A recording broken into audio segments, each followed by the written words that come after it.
What's up? So I am trying to get set up here to make a couple of hangboards. Not a plastic trunk hangboard. We're doing something much better than that. This is just a piece of 3/4 inch plywood with some T-nuts in it. So it will be infinitely more versatile and usable than a plastic chunk. So this is how you do it.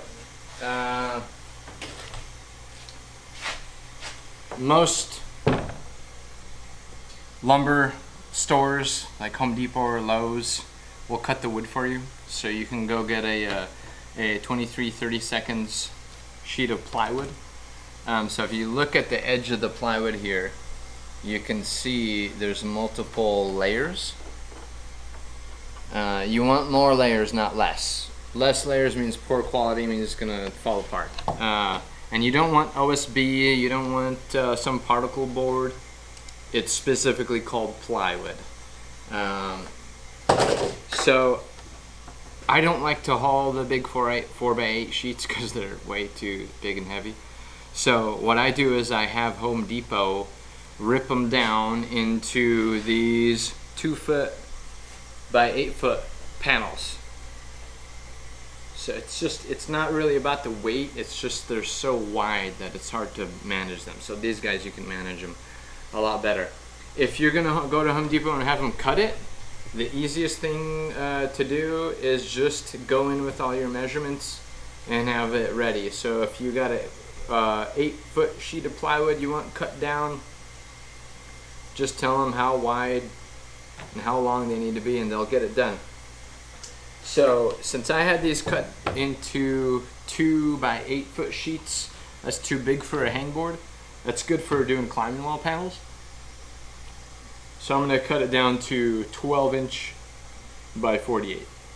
So that way it'll be high enough, like the one behind you, where you can get vertical movement up and down. But it's wide enough to reach the studs on your doorway, especially if you have an abnormally wide doorway. 48 inches wide should be plenty to fit just about any doorway. So that's why I'm doing them that size. So once you've got your panel, you just need to mark your middle.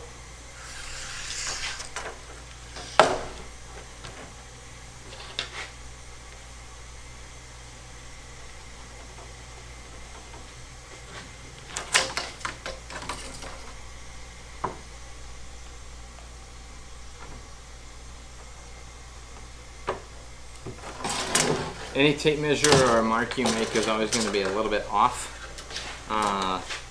The cut of the plywood, the measurement may be a little off. So I like to measure from both sides and split the difference. So this one is a little the other way.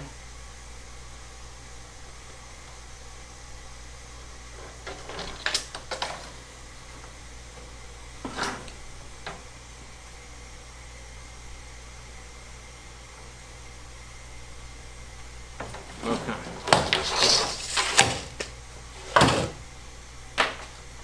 And then Put this back in here. oh yeah, I lost our light.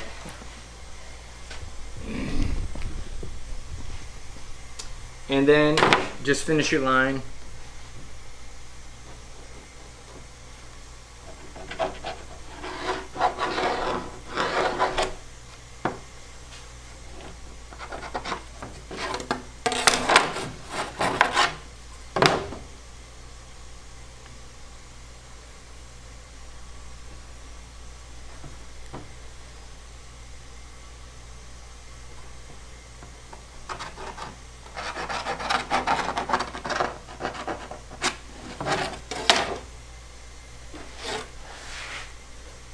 That's going to be hard to see.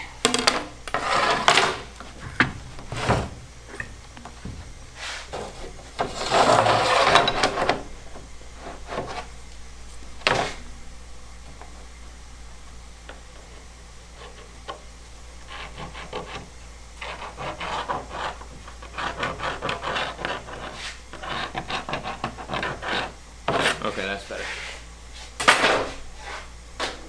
Okay, so what I've got going here with my table saw right now is I'm using it as a clamp.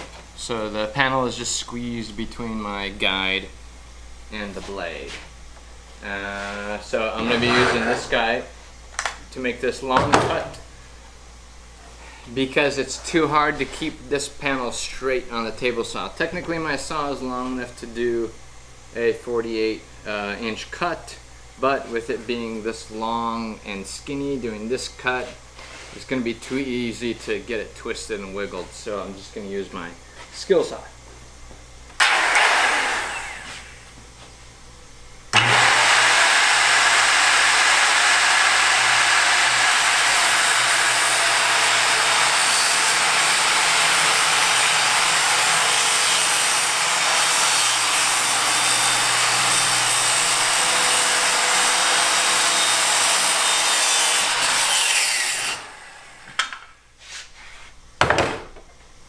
Yay!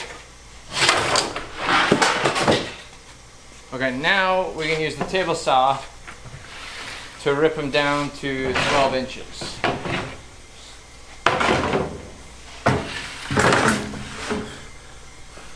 I've got my guide here set up so I don't have to measure my wood. Just put it right on the line. 1 foot.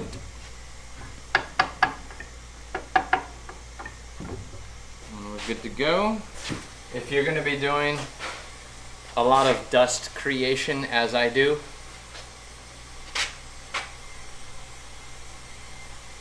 go to Grizzly Industrial. This is not a sponsored ad. I don't get paid by them. They have no idea who I am. Get a badass vacuum because this thing is not a shop vac. Not a shop vac. Not anywhere close.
So you see the backside there, this is not just a sheet of plywood, I've got the T-nuts banged in there already because I was previously using this panel as a bridge for my kids. They had a climbing wall going up in the hallway, climbing wall panels in the hallway, so they climbed up, and then this was a bridge going across the hallway. They climb across the bridge, and then drop down into the top of the bunk bed that was in the other room.